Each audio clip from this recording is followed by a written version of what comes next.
ఇలాంటి వాడిని నువ్వు ప్రేమించింది? మర్చిపోవాడిని.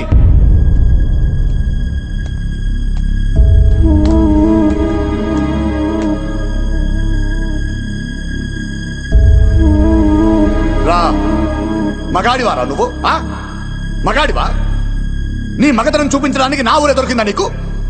25 ఏళ్ల వైరాన్ని 10 నిమిషాల్లో పోగొట్టేంత మునగాడివా నువ్వు? ఈ ఇంట్లో ఉండేవాడివి కాకపోయి ఉంటే ఈ పాటికి శవమైపడి ఉండేవాడివి. నిన్ను ఇంతగా ద్వేషిస్తున్నా ఇంకా ఇంటిని పెట్టుకుని వేలాడుతున్నావే, సిగ్గులేదా నీకు?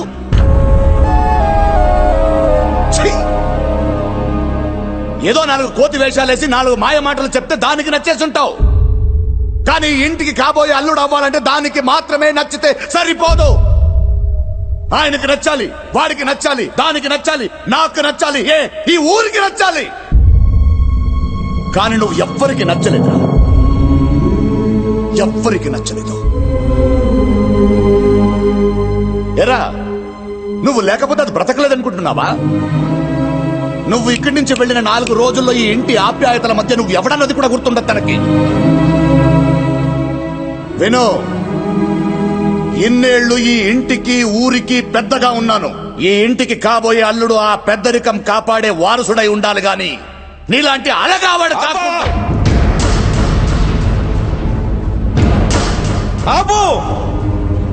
అసలు తన గురించి ఈ ఊరు ఏమనుకుంటుందో దాకా వెళ్ళావు, ఈ ఇల్లు ఏమనుకుంటుందో తెలుసా? ద్వేషం అని నువ్వు అంటున్నావు, దాసోహం అని మేమంటున్నాం బావా. మగతనం పెద్దరికం గురించి మనం మాట్లాడుకోకూడదు బావా. ఇంటికి పిలిచి మనుషులు పెట్టి కొట్టించాలని చూసినా ముఖం మీద చిరునవ్వు చెరగకుండా మన మధ్య తిరుగుతున్నాడే, అది బావా పెద్దరికం అంటే. పంపించి బొక్కలు ఎరగదన్నాడే, అదే బావా మగతనం అంటే. బాబాయ్ ప్లీజ్ మీరు ఆగండి. నువ్వు ఆగు బాబు. ఏంటి నేను ఇలా మాట్లాడుతాను ఇంట్లోంచి గెంటేద్దాం అనుకుంటున్నావేమో? ఇన్నాళ్ళు ఆ భయంతోనే బతికావు. మేమెక్కడికి వెళ్ళినా తలెత్తుకుని బతకగలమనే ధైర్యం ఇచ్చాడు బావ ఇతను మాకు. ధైర్యం ఇచ్చాడు. ఎట్టా నేను ఇంటి అల్లుడు కావచ్చా, ఈయన అల్లుడు కావచ్చా, పచ్చ కాబట్టి చూసి వారవలేని ఆ ఎదవా ఇంటి అల్లుడు కావచ్చా? కానీ ఎప్పుడు ఇల్లు సంతోషంగా ఉండాలని కోరుకున్నాడే, ఇతను మాత్రం ఇంటికి అల్లుడుగా పనికిరాడు కాదు బావా. అన్య, ఈ ఇంటి ఆప్యాయతల వల్ల భూమి అతన్ని మర్చిపోతుందో లేదో మాకు తెలియదు, కానీ ఆప్యాయత అంటే ఏంటో తెలియజేసిన అతన్ని మాత్రం మేము మర్చిపోలేము. అన్నయ్య, ఎప్పుడు నీ మాటనే తన మాటగా మార్చుకుంది ఈ ఊరు. కానీ నువ్వేమనుకున్నావు అన్నది మాకు కావాలన్నయ్య. ఒకటి మాత్రం నిజం అన్నయ్య, భూమికి ఎంతకంటే మంచి వ్యక్తిని తీసుకురాలేవు అన్నయ్య.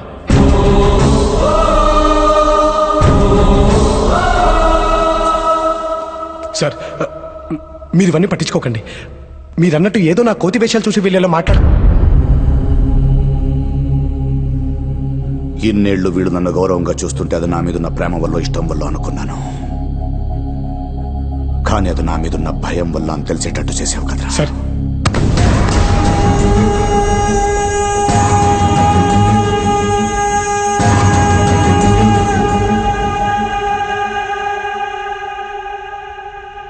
నువ్వు నచ్చలేదు నచ్చలేదు ఎందుకంటున్నానో తెలుసారా? ఎక్కడ నువ్వు నచ్చేస్తావో అన్న భయం రా నాకు.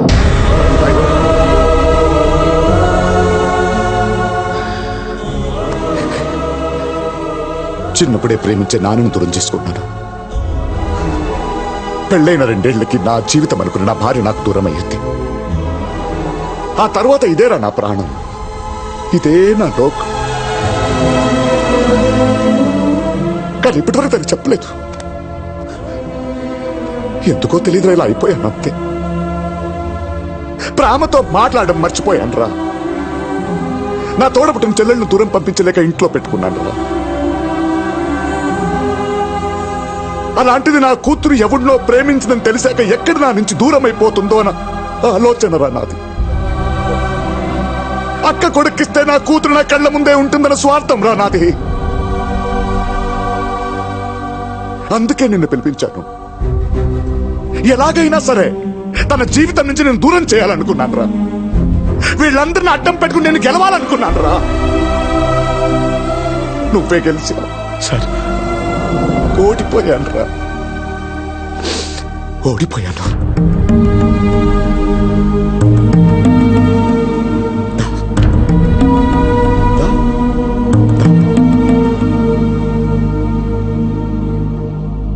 ప్రేమించిన వాడిని ఇంటికి తీసుకురమ్మన్నాను.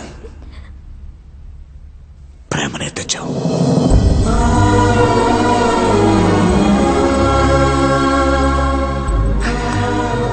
నచ్చాడు.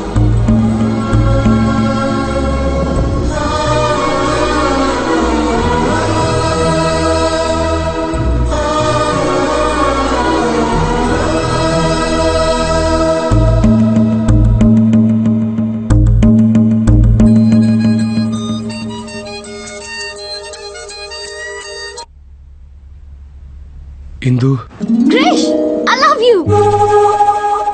మా ఇంట్లో మన గురించి అంతా చెప్పేశాను, ఒప్పేసుకున్నారు. ఎంత టెన్షన్ పడ్డానో తెలుసా? ఐ లవ్ యూ రా క్రిష్. మీ ఇంట్లో కూడా ఒప్పేసుకున్నారా?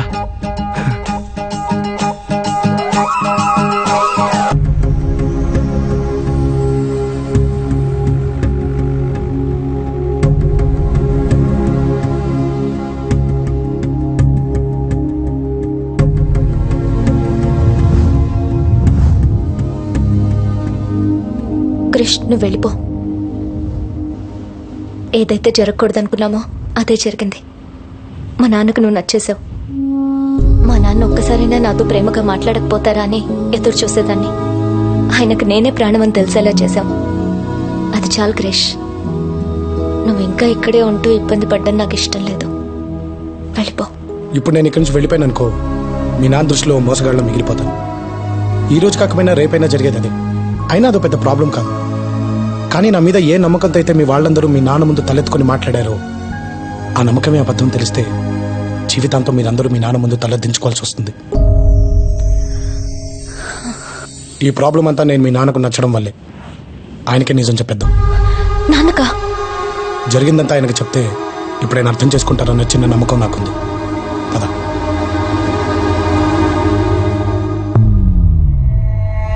మొదటిసారి జీవితంలో మాట తప్పుతున్నాను బావా, కానీ తప్పట్లేదు. నా కూతురు నీ కొడుకు ఇవ్వడం కుదరదు.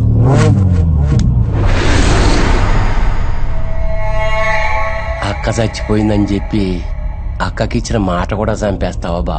అక్క బతుకున్నా గానీ తనను ఒప్పించగలననే నమ్మకం నాకుంది. కానీ మీరు అర్థం చేసుకోవాలన్నదే నా బాధ.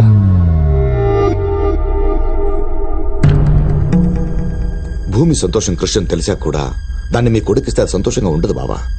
మీరు కూడా సంతోషంగా ఉండలేరు. నీ కూతురు సంతోషంగా ఉండాలంటే ఏం చెయ్యాలి మావా? 3 పూట్ల తిండి పెడతా. నెల తిరిగేలోపు దాని కడుపులో కాయని కాయిస్తా. 9 నెలల తర్వాత నీ చేతిలో మనవన్ని పెడతా. అది చాలా నీ కూతురు సంతోషంగా ఉండటానికి.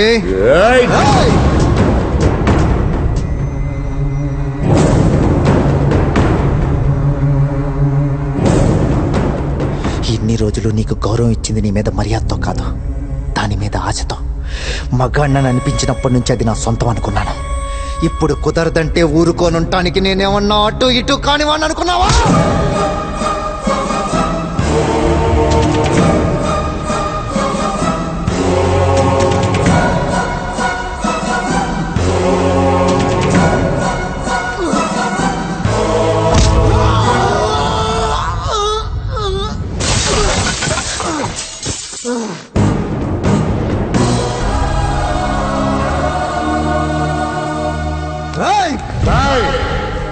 ఇప్పుడు నీ మైండ్లో ఏం రన్ అవుతుందో నా మైండ్లో కూడా అదే రన్ అవుతుంది. ఏ చేద్దామని. ఇంకోసారి ఇంటికి సంబంధించిన వాళ్ళ మీద చెయ్యి పడితే తినటానికి కడుక్కోవడానికి ఒకటే చెయ్యి మిగులుద్ది. ఏరా, నీ కొడుకు నా ఒంటి మీద చెయ్యేసిన చూస్తూ ఊరుకున్నావా? అంటే ఇన్నేళ్లు నా వాళ్ళు అనుకున్న వాళ్ళు పరాయి వాళ్ళు, పరాయి వాడు అనుకున్నవాడు నా వాడు. ఇప్పటిదాకా నీ కొడుకు ఈ ఇంటికి వారసుడవుతాడనుకున్నావు కదా? ఇప్పుడు చెప్తున్నాను, వచ్చాడ్రా అసలైన వారసుడు, నా కాబోయే అల్లుడు.